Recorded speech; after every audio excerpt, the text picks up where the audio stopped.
Hello guys, welcome back to my channel. আমার চ্যানেলে তোমাদের সবাইকে স্বাগতম।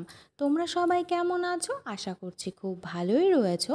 তোমরা কি জানো, কলকাতার একটি প্রসিদ্ধ কালী মন্দিরে দূর দূরান্ত থেকে প্রচুর সংখ্যায় মানুষজন ভিড় করে কালো জাদু করতে। তাহলে চলো জেনে নেওয়া যাক কোন সেই মন্দিরের কথা বলা হচ্ছে। বর্তমানে এই মন্দিরটি 6টি ভাগে বিভক্ত। ষষ্ঠীতলা নাট মন্দির, জোড়াবাংলা, হাড়কাঠতলা, রাধাকৃষ্ণ মন্দির এবং কুণ্ডপুকুর। বর্তমানে যেই মূর্তিটিকে পুজো করা হয় সেটি কোষ্ঠী পাথরের তৈরি, যা সোনা ও রূপো দিয়ে কাজ করা।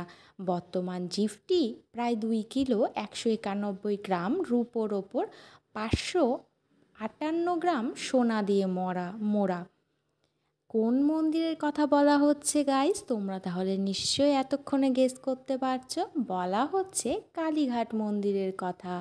কালীঘাট মন্দির কলকাতার প্রসিদ্ধ একটি তীর্থস্থান। হিন্দু শাস্ত্রে 51 শক্তিপীঠের অন্যতম হিন্দু তীর্থক্ষেত্র হলো এই কালীঘাট মন্দির। আর এই পীঠস্থানকে কালীতীর্থ, কালীঘাট বলা হয়। এখানে নিজের মনস্কামনা পূরণ করতে দেশ বিদেশের মানুষ এসে ভিড় করেন। জানা যায় 1806 থেকে 1809 সালে বরিশার জমিদার সাবর্ণ চৌধুরীদের কেউ এই মন্দিরটি নির্মাণ করে যান।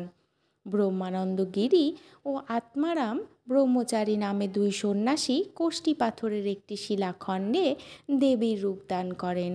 কালীঘাট মন্দিরটি 15 শতকের মনসার ভাসান এবং 17 শতকের কবি কঙ্কনচণ্ডীর মতো বেশ কয়েকটি ঐতিহাসিক গ্রন্থে উল্লেখ পাওয়া যায়।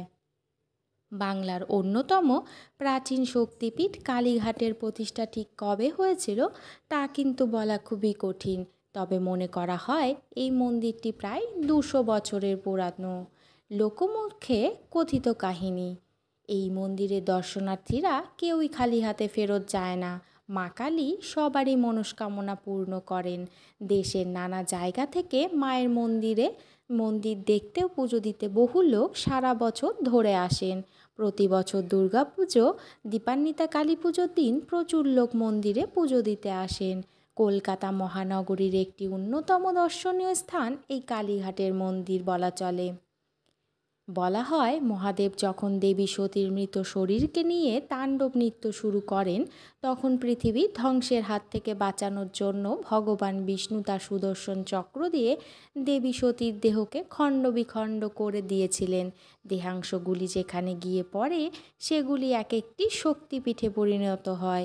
এই রকমই একটি শক্তিপীঠ হলো কালীঘাট মন্দির, যেখানে দেবীর ডান পায়ের আঙ্গুল পড়েছিল বলে লোকমুখে কথিত রয়েছে। কলকাতার এই কালীঘাট মন্দিরের কালী মূর্তিটি কোষ্ঠী পাথরের অভিনব রীতিতে এটি নির্মিত। এই মূর্তিটির জিভ, দাঁত ও মুকুট সোনার, হাত ও মুন্ডমালাটিও সোনা ও রূপো দিয়ে তৈরি। মন্দিরে স্থাপিত বিগ্রহের নিম্নভাগ দেখা যায় না। বলা হয় মন্দিরের মধ্যে একটি সিন্ধুকে সতীর প্রস্তরীভূত অঙ্গটি রক্ষিত আছে। এটি কারো সম্মুখে বের হয় না। প্রতি বছর স্নানযাত্রার দিন মন্দিরের রুদ্ধদ্বার কক্ষে চোখ বাঁধা অবস্থায় মূর্তিটিকে স্নান করানো হয়। ভাদ্র, পৌষ ও চৈত্র মাসে দেবী দর্শন বিশেষ পুণ্যজনক বলে অনেকে মনে করেন। ভক্তরা কেউ শ্যামাকালী, দক্ষিণাকালী, রক্ষাকালী, ভদ্রকালী, শ্মশানকালী, গুহকালী নামে বলে থাকেন।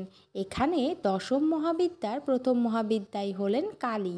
কালীর জন্ম নিয়ে পুরাণ কাহিনীতে উল্লেখ রয়েছে। এটা বিশ্বাস করা হয় যে এই মন্দিরেই বাংলায় সর্বাধিক তন্ত্র সাধনা করা হয়। কলকাতার কালীঘাট মন্দিরও দেখতে কিন্তু এরকমই। ভূত আত্মা সমস্যায় মানুষ আসেন এখানে চিকিৎসা করতে।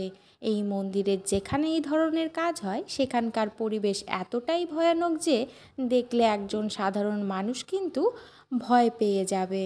তাহলে গাইস, তোমরা কিন্তু আজকে কালীঘাট মন্দিরের অজানা রহস্য জানতে পারলে। ভিডিওটি কেমন লাগলো সেটি কমেন্ট বক্সের মাধ্যমে কিন্তু জানাতে ভুলো না। আজকের ভিডিওটি এ পর্যন্তই। Bye guys.